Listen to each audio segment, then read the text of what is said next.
क्या है नेक्स्ट? संस्कृति और शिक्षा। भाग में हम कितना आगे? 6 मौलिक अधिकार, 6 फंडामेंटल राइट्स में से हम पहला पढ़ा चुके हैं समता। क्या पढ़ा चुके मैडम? दूसरा क्या पढ़ा है? स्वतंत्रता। तीसरा क्या पढ़ा है? शोषण। और चौथा पढ़ा है धार्मिक स्वतंत्रता। पांचवा संस्कृति और शिक्षा। संस्कृति और शिक्षा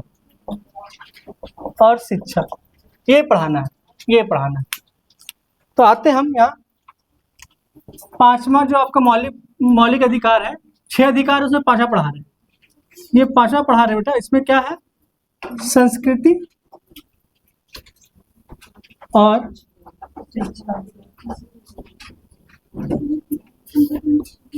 शिक्षा का अधिकार। शिक्षा का अधिकार, इसके लिए जो आर्टिकल है आरती मैम वो है 29 और 30। 29 और 30। आते हैं आर्टिकल 29। आर्टिकल 29 क्या कहता है विकास? अल्पसंख्यकों के वर्गों के हितों की रक्षा। अल्पसंख्यक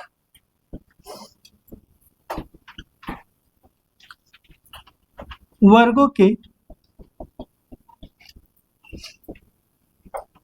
हितों की रक्षा। ये देखिए मैडम, सबसे पहली बात जानना यह है कि अल्पसंख्यक का डिफाइन नहीं।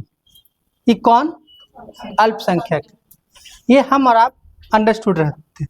जिसकी जनसंख्या कम हो वो अल्पसंख्यक है, वो अल्पसंख्यक है, अल्पसंख्यक। इसी में कहा गया है मैडम, इसमें कहा गया है कि प्रत्येक व्यक्ति को इसमें क्या कहा गया? ये इसका है आपका 29 का ए या 1, 29 का 1। प्रत्येक नागरिक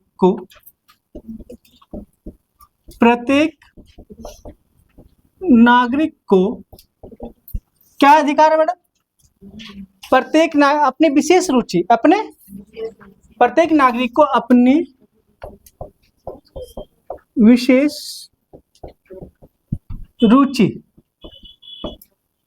रुचि के लिए क्या क्या कर सकते हैं मैडम?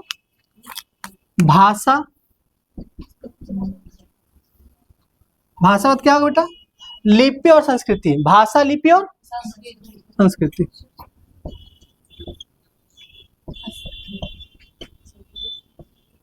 संस्कृति को बनाए रखने का अधिकार। कहता है कि प्रत्येक नागरिक को अपने विशेष रूप से, जिसको मानता है, अपनी भाषा को, अपनी संस्कृति को क्या रख सकता है मैडम? बनाए रखने का अधिकार है। मतलब इसमें अल्पसंख्यक भी हो सकते हैं और बहुसंख्यक भी हो सकते हैं। ठीक है मैडम। सबको भाषा क्या है? भाषा का डेफिनेशन को देंगे, आप बताएंगे भाषा के शिक्षिका है मैडम। भाषा का मतलब क्या होता है?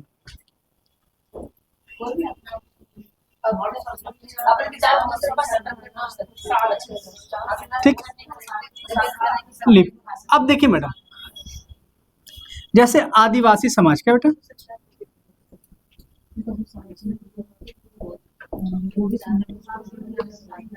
आदिवासी समाज का अपना भाषा है, अपने माध्यम, उसको भाषा कहते हैं। अभिव्यक्त करने के तरीके को हम भाषा कहते हैं, जो दूसरे आदमी से हम जुड़ने के लिए। अब कहते हैं मैडम आदिवासी लोग का भी अपना एक भाषा होगा, लिपि होगा, तो उसको क्या रख सकता है? वो बनाए रख सकता है। अच्छा मैडम, और भी लिपि है ना, बहुत सारे लिपि समझ में आता है बेटा? लिखिए बेटा, आता है? हाँ हाँ ठीक। अब देखिए लिपि तो बहुत सारे हो, सब जानते हैं, हम लोग हड़प्पा सभ्यता से लिपि ही पढ़ते आ रहे हैं। ठीक है मैडम। संस्कृति क्या है मैडम? कल्चर जो, जैसे मान लेते मैडम कि हम लोग जिस ढंग से पूजा करते हैं, हमारी क्या है मैडम? संस्कृति है। पूजा जो हमारी क्या है, उस पूजा में कोई स्पेशल पार्ट है, उसको हम फॉलो करते हैं, क्या कहलाए वो? कोई दिक्कत मैडम? जैसे बहुत सारे ऐसे धर्म है जो देखते होंगे आप, जैसे आप सुन्नी में आ जाइए, क्या मैडम, तो अपनी संस्कृति को क्या कर सकते हैं मैडम वो? देखिए मैडम, यहाँ नाम तो अल्पसंख्यक है, लेकिन ये अल्पसंख्यक और बहुसंख्यक दोनों के लिए मान है कि अपनी भाषा, अपनी लिपि, अपनी को बनाए रख सकते हैं। क्या क्या को बनाए रख सकते, कोई दिक्कत मैडम? किसी की कोई संस्कृति है, ठीक है, तो वो खत्म तो नहीं होती, क्योंकि पीढ़ी दर पीढ़ी चढ़ती है। संस्कृति देखिए बेटा, संस्कृति समाप्त नहीं होता है, संस्कृति क्रमिक विकास है, क्रमिक विकास है।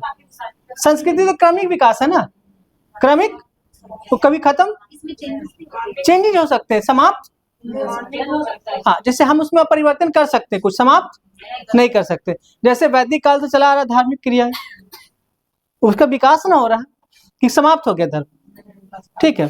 जैसे इस्लाम धर्म का विकास हो रहा है या समाप्त हो रहा है? विकास हो रहा है, तो उसमें हम कुछ मॉडिफाई कर सकते हैं, कम बेसी, लेकिन वो बना रहता है। अब आते हैं आर्टिकल 30। आर्टिकल ये है मेन अल्पसंख्यक के लिए, आर्टिकल 30, 29 हो गया, 30 क्या है? कहते हैं शिक्षा संस्थाओं में, क्या बेटा? शिक्षा संस्थाओं में लिखिएगा, स्थापना और प्रशासन,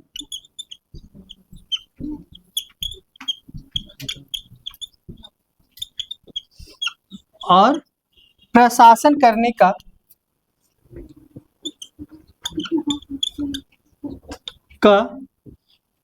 अल्पसंख्यक वर्ग का अधिकार, अल्पसंख्यक वर्गों को अधिकार, यही कहता है आर्टिकल 30। यहाँ किसके लिए बेटा? शिक्षा संस्थाओं के लिए। किसके लिए? क्या कर सकते हैं मैम? और प्रशासन का किसको अधिकार है? अल्पसंख्यक वर्गों का अधिकार। कोई दिक्कत यहाँ पे? यहाँ पे कोई दिक्कत नहीं है, अधिकार है।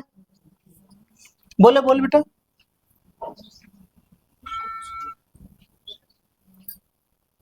बोलो राहुल, बोल दो बेटा, मन बेचैन हो रहा राहुल।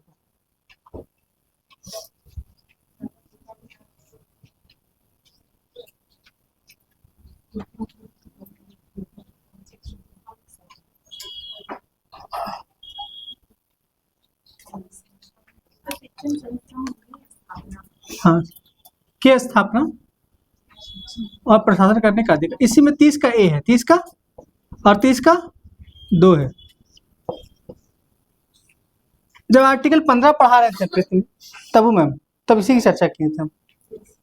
15 पढ़ा रहे थे मैडम, अल्पसंख्यक हितों की रक्षा के लिए। वहां पे क्या करना था मैडम? इस आर्टिकल के द्वारा जो स्थापित विद्यालय होंगे या विश्वविद्यालय होंगे, उसमें आरक्षण का लाभ नहीं मिलेगा। तो आर्टिकल 30 का ए लिखाए थे आपको, देखिएगा, है याद तो? देखिए 30 कहता है मैडम, धर्म या भाषा पर आधारित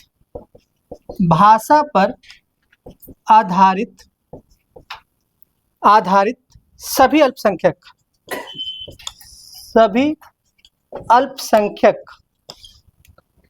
वर्गों को अपनी रुचि कि शिक्षा संस्थानों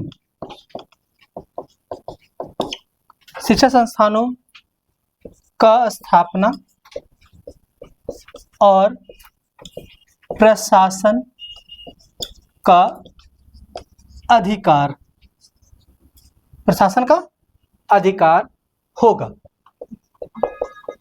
ये बियर एक्ट कहता है, ये क्या कहता था, ये बियर एक्ट कहता है कि धर्म और भाषा पर आधारित सभी अल्पसंख्यक वर्गों को अपनी रुचि की या के शिक्षा संस्थानों का स्थापना और प्रशासन का अधिकार होगा। किसको होगा? अल्पसंख्यक को होगा। 30 का 2 है वो थोड़ा डिफरेंट है, पुतुल बेटा कुछ समझ में आ रहा है बेटा आपको? क्या कह रहा बेटा? 30 का 1 क्या कहा सुंदर सर?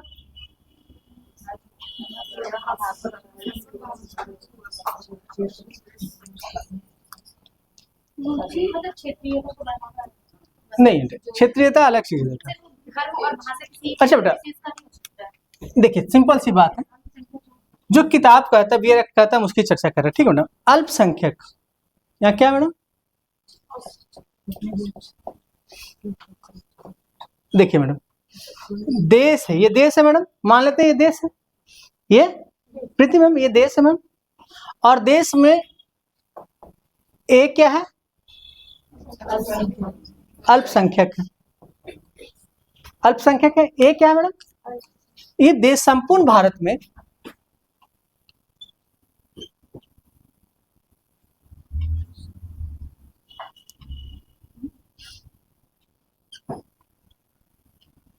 ये इसमें ए क्या है मैडम? अल्पसंख्यक। देश के लिए अल्पसंख्यक है, लेकिन किसी राज्य के लिए अल्पसंख्यक नहीं हो सकता। हो सकता है कि मानते हैं कि अभी पंजाबी क्या है मैडम? अल्पसंख्यक है, संख्या उनकी कम है, लेकिन पंजाब में बहुसंख्यक है, तो वहां वो अल्पसंख्यक नहीं है। पहले हर चीज समझना है, हम लोग अल्पसंख्यक मतलब कहीं भी रहे तो अल्पसंख्यक नहीं है। हम भारत के हित में अल्पसंख्यक हो सकते हैं, लेकिन जिस स्टेट में हम ज्यादा हैं वहां अल्पसंख्यक नहीं हो सकते। पहले ये क्लियर होना चाहिए। चैप्टर है सब क्वालिटी में, क्लास 9 10 में बेल्जियम और श्रीलंका श्रीलंका वाले। तो ये अल्पसंख्यक का अलग कॉन्सेप्ट है, अलग। हमने कहा ये देश के लिए हो सकता है ये अल्पसंख्यक, लेकिन ये पंजाब के लिए ये ए क्या है? बहुसंख्यक है, और जो बी है हिंदू, वहां क्या हो जाएगा? अल्प। ये क्लियर हो गया मैडम? तो यहाँ अल्पसंख्यक का ये कॉन्सेप्ट है कि कोई जिस क्षेत्र में जो आप अल्पसंख्यक हो वो अपने धर्म का और भाषा के आधार पर से संस्थान का स्थापना कर सकते हैं अपने रुचि के अनुसार। उसमें आर्टिकल 30 का 2 बहुत अच्छा बातें कहता है मैडम। चलिए 30 कुछ नहीं, 30 का 2 यही कहता है, सिंपल भाषा में बता रहे हैं, किताबी भाषा में। 30 का 2 ये कहता है बेटा कि राज्य निधि से जो भी खर्च मिलेगा, राजनिधि से जो भी शिक्षा के लिए खर्च मिलेगा, राज्य निधि से जो भी शिक्षा के लिए खर्च मिलेगा वो किसी एक के लिए नहीं मिलेगा, वो सबको समान। वो हिंदू के लिए भी उतना ही मिलेगा, मुस्लिम के लिए भी उतना ही मिलेगा, सिख के लिए उतना ही मिलेगा, ईसाई के लिए भी। मतलब कम बेसी पैसा हो सकता है, लेकिन ये इग्नोर नहीं किया जाता। समझ में आया बेटा? प्रियांश बेटा, जैसे जनसंख्या है बहुत ज्यादा, विद्यालय बहुत ज्यादा हिंदुओं का है तो उसको ज्यादा पैसा मिल गया, और किसी जैन का बहुत कम है तो उनको कम पैसा मिलेगा, लेकिन मिलेगा। समझ में आया बेटा? तो विकास के लिए मतलब विद्यालय के निधि के लिए, विद्यालय निधि के विकास के लिए सभी को समान रूप से ध्यान दिया जाएगा। हाँ, अमाउंट में कम बेसी, क्योंकि किन्हीं की जनसंख्या के निर्भर करता है। कोई दिक्कत मैडम? तो आर्टिकल 30 का 2 कहता है कि राज्य की शिक्षा संस्थाओं को किसी शिक्षा संस्थाओं के साथ भेदभाव नहीं कर सकता, भेदभाव नहीं कर सकता निधि देने में। निधि देने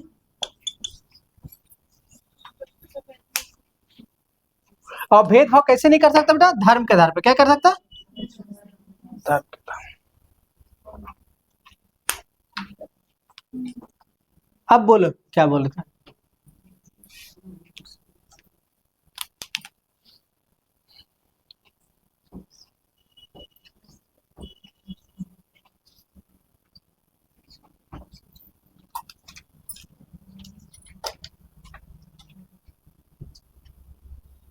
निधि देने में, निधि देने में।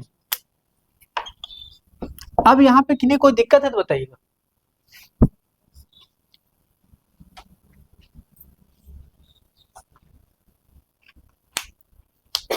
थोड़ा थोड़ा कुछ नहीं करना बेटा नीलम, देखना बेटा घर जाके, हमने बोला ना कि घर जाके सबसे पहले काम क्या है? दो समय जरूर काम कीजिएगा। एक सोने समय, जब आप बेड पे जाते हैं सोने के लिए तो किताब लेके जाइए, किताब, और सोने से पहले एक बार उसको देख लीजिए जो आपको याद करना। अर्ली मॉर्निंग जैसे ही उठते हैं 5-6 बजे, लेकिन कौन मोबाइल नहीं देखेंगे? सुबह से छूटा हुआ रहता है मोबाइल, कौन देखता है किताब? हमने कहा कि कुछ नहीं कीजिए, आप सुबह में जाइए, जो रात में जितना पढ़े हैं उसी को सुबह में देखना है।